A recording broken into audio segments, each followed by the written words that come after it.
J'apprends à marcher à l'ère du numérique. Comment apprend-on à marcher à l'ère du numérique? Je pense qu'on peut raisonnablement se poser la question, parce que le monde du numérique amène vraiment énormément de changements dans notre société. Le monde du numérique, c'est une vraie révolution, comme on l'appelle. Ce sont des bouleversements absolument énormes. On a, ne serait-ce que des bouleversements au niveau de l'économie. Je cite ici Uber, Airbnb, mais il y en a bien d'autres qui sont en train de bousculer très fortement le marché aujourd'hui grâce au numérique. Le monde du numérique aujourd'hui, c'est aussi les réseaux sociaux, Facebook, Twitter, mais tout un tas d'autres façons de connecter les gens et tout un tas d'autres façons de transgresser finalement une hiérarchie qui existait jusque-là et de bousculer tout un tas de codes en termes d'interaction avec les gens. Alors, les systèmes éducatifs, l'éducation en général, n'échappe pas à ce monde du numérique et on voit apparaître tout un tas de nouveautés liées à cette révolution. Je pense notamment à l'accès au savoir, symbolisé ici par Wikipédia. Je pense à tout un tas de MOOC qui ont fait leur apparition ces dernières années, edX, Coursera, France Université Numérique et bien d'autres. Et je pense également aussi à des idées, des nouvelles idées qui se propagent. Si vous n'avez jamais vu une conférence TED de Ken Robinson, je vous invite à aller les voir, elles sont vraiment absolument excellentes. Des nouvelles pratiques également. Je pense à Saint-Plon, je pense aussi à l'école à laquelle je participe, l'école 42, qui amène tout un tas de nouveautés sur le plan pédagogique grâce au numérique. Ce monde numérique, c'est le monde dans lequel vont grandir les générations futures. Il se trouve que j'ai une cousine assez proche, qui a une petite fille l'été dernier, et qui, globalement, sa petite fille est en ce moment en train d'essayer d'apprendre petit à petit à marcher. Alors forcément, en pédagogue, je l'espère, un minimum averti maintenant, j'ai essayé d'analyser, de décomposer un petit peu de quelle façon ce processus d'apprentissage fonctionnait. Mais comme je suis aussi à la fois vraiment énormément plongé dans le numérique et franchement un petit peu geek dans l'âme, la solution idéale est venue instantanément dans mon esprit. On va faire un MOOC pour apprendre à marcher. Je suis allé un petit peu trop loin, voilà. Un MOOC, qui dit MOOC, dit forcément des vidéos qui vont expliquer où est le centre de gravité, comment fonctionne la pesanteur, quelles vont être les forces qui vont s'appliquer sur les différentes jambes pour pouvoir avancer, pour pouvoir marcher. Un MOOC avec des QCM, un MOOC aussi, parce que c'est furieusement tendance en ce moment, avec de l'évaluation pair à pair, qu'il y en a un petit peu partout, il faut absolument avoir ça. Donc je vois que vous êtes aussi convaincus que moi sur l'idée de ce MOOC. On va peut-être essayer de revenir finalement sur comment est-ce que vraiment les enfants apprennent à marcher. Alors tout d'abord, un enfant qui apprend à marcher, pour lui c'est quelque chose qui a du sens. C'est quelque chose qui a du sens parce qu'il voit les adultes qui marchent autour de lui. C'est quelque chose qui a du sens parce qu'il est assis, il veut essayer d'explorer davantage, il se dit si j'étais debout, ce serait quand même franchement un petit peu mieux. C'est quelque chose qu'il va effectuer également sans cours. Il va effectuer sans cours parce que on ne va pas lui dire « Ok, vas-y, maintenant, tu essaies de marcher, tu essaies d'avancer. » Non, il va par contre avoir de l'information. Il va voir les adultes qui vont marcher autour de lui tous les jours et il va pouvoir engranger petit à petit ces différents modèles, ces différentes façons de faire qu'il voit autour de lui. Il va essayer longtemps et il va souvent se casser la figure. Il va faire ça en règle générale, même si sur cette photo ici, on a des parents qui sont en train d'aider leur enfant, il va faire ça généralement de façon assez autonome. Et en aucune manière, il va être puni, en aucune manière, il va être grondé parce qu'il n'arrive pas à marcher. Non, au contraire, il va systématiquement avoir des encouragements. Il va avoir les parents, il va avoir les proches autour de lui qui seront toujours en train de le soutenir, qui seront toujours en train de le pousser. Au final, un enfant va mettre le temps dont il a besoin pour pouvoir apprendre à marcher. Il va peut-être marcher à 10 mois, il va peut-être marcher à 1 an, il va peut-être marcher à 1 an et demi, on ne sait pas. Mais en fait, c'est surtout pas grave. On ne s'inquiète pas du moment que l'enfant il arrive à marcher à un moment ou à un autre. Et là, on peut commencer à se poser la question, pourquoi est-ce que l'école souhaite-t-elle absolument à mettre des enfants d'une même tranche d'âge, et veut leur faire apprendre la même chose au même moment sur la même durée de temps? Est-ce qu'il n'y aurait pas un petit problème quand même quelque part? Alors, ce mécanisme qu'on a là, s'il fonctionne pour la marche, je vais un petit peu trop vite, il fonctionne aussi pour la parole. Il fonctionne aussi si vous êtes en train d'apprendre à faire du vélo. Alors, à faire du vélo, c'est peut-être pas tout à fait la même chose. Il y a un petit bémol. Généralement, l'enfant est plus âgé, le parent est là, et le parent essaie de lui expliquer. C'est pas très compliqué quand même, regarde. Tu tiens le guidon, tu mets un pied sur la pédale et tu pousses, ça marche tout seul. Je ne sais pas si vous vous souvenez, au moment où vous avez appris à faire du vélo, mais en règle générale, comprendre comment vous êtes passé du moment avant au moment après, c'est absolument quelque chose d'incompréhensible. Et c'est généralement pas les explications des parents qui étaient là. Parfois même pour vous chambrer un petit peu en disant enfin tu devrais quand même pouvoir y arriver, c'est quand même facile. On commence à trouver les premières traces de stigmatisation à ce moment-là. Mais en règle générale, on ne se souvient pas de qu'est-ce qui a permis ce déclic-là. Et ce qui a permis au final d'arriver à être capable à faire du vélo, c'est le retour, si on enlève les parents et les conseils qu'on a pu recevoir, c'est le retour finalement du processus général, du processus naturel d'apprentissage. Ce processus naturel d'apprentissage, finalement, il nous permet de marcher et on se rend compte qu'à l'ère du numérique, on apprend toujours à marcher de la même façon. Tout simplement parce que c'est quelque chose qui fonctionne, c'est quelque chose qui marche. Pourquoi est-ce qu'on devrait chercher midi à 14h? Et même en fait, on se rend compte que c'est le contraire qui est en train de se passer. C'est-à-dire que non seulement on apprend toujours à marcher de la même façon, mais même on se rend compte que le numérique est en train de nous permettre de nous rapprocher du système d'apprentissage naturel. Aujourd'hui, on a un souci, on a un déphasage entre l'école et entre les besoins de la société pour cette révolution numérique. L'école a été faite, il y a, je dirais, telle qu'on la connaît aujourd'hui, il y a un petit peu plus de 150 ans, elle a été organisée par la révolution industrielle. Elle a fait en sorte de former les gens, de les normer, de les individualiser, de leur permettre de leur trouver une place dans la société, dans les usines, avec tout le terrorisme qu'on a eu au début du XXe siècle. Mais aujourd'hui, ce ne sont plus ces valeurs-là qui font notre société. Aujourd'hui, on a une société dont l'économie est massivement une économie de service. On a une société où ce qui est important aujourd'hui, ce sont la collaboration, l'innovation, la créativité.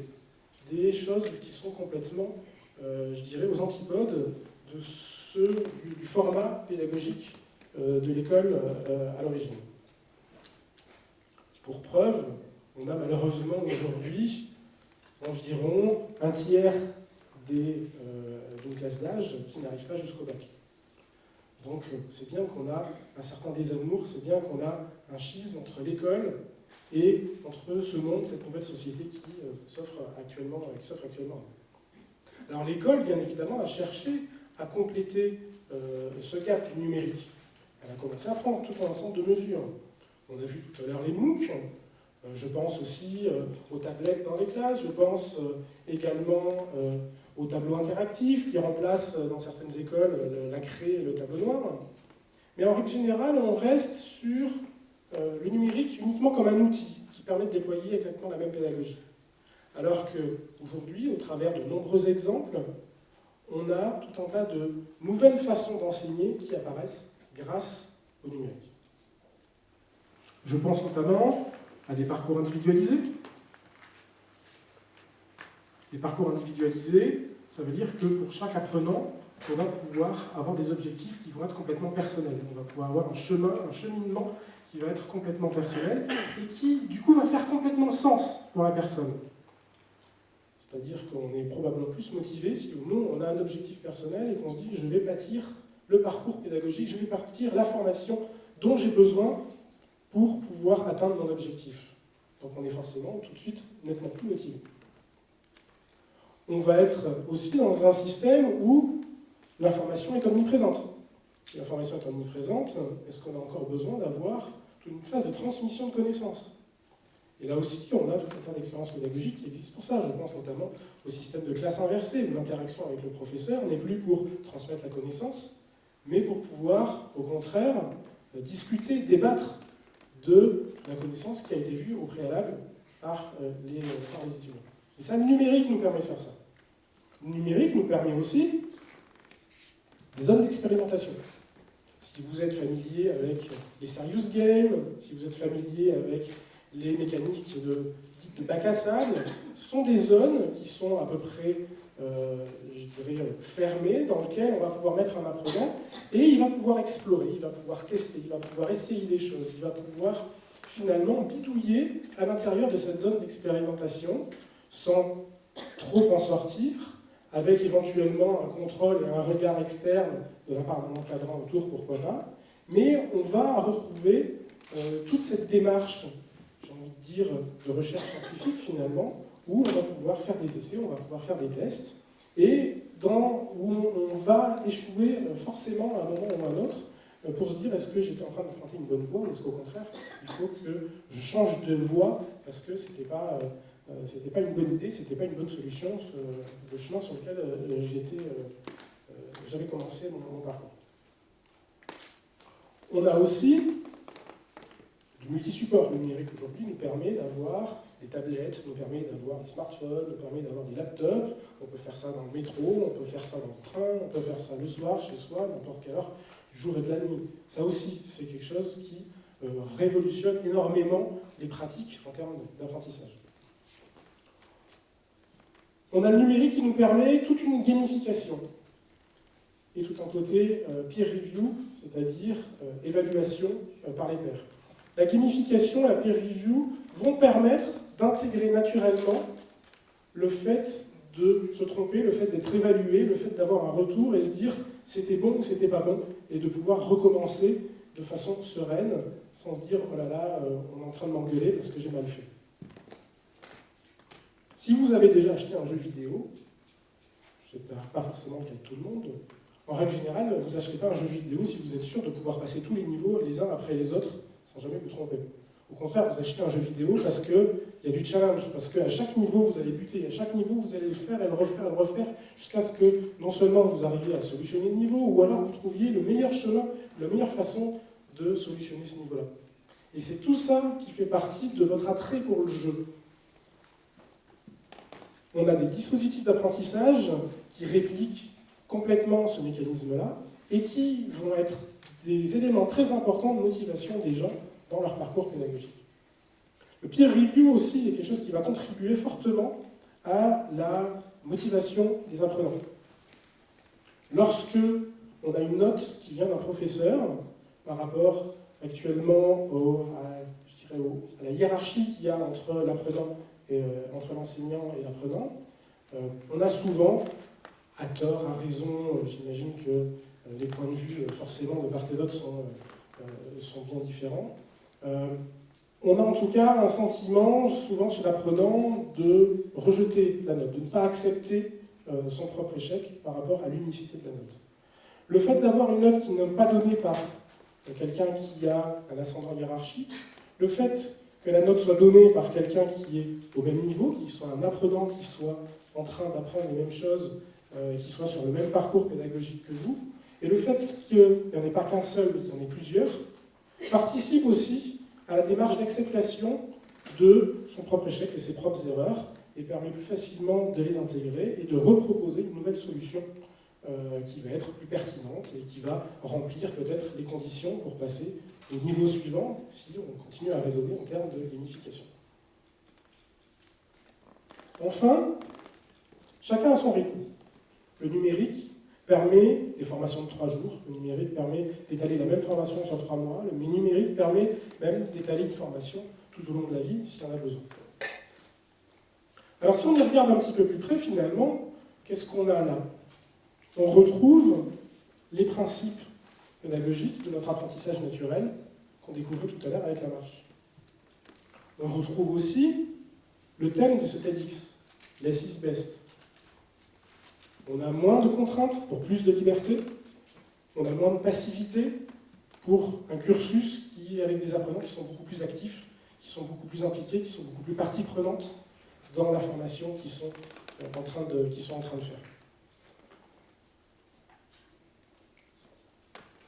J'apprends à marcher à l'ère du numérique. Finalement, on peut y voir 3 composantes, on peut y voir 3 interprétations différentes. On peut y voir d'une part le BD qui est vraiment en train d'apprendre à marcher. On peut y voir la société qui, elle, doit faire face à ces nouveautés, à toute cette révolution, et qui doit elle-même apprendre, et qui doit même elle-même relever le challenge finalement de s'adapter à cette révolution numérique. Et on y trouve aussi le numérique comme porte ouverte vers tout un tas de nouvelles façons d'enseigner, vers tout un tas de nouveautés pédagogiques. Mais est-ce que finalement, comme on vient de le voir au travers de cette présentation, on n'a pas nos trois façons d'interpréter ce titre qui convergent et qui dessinent pour nous ce que doit être l'éducation pour demain? Merci à vous.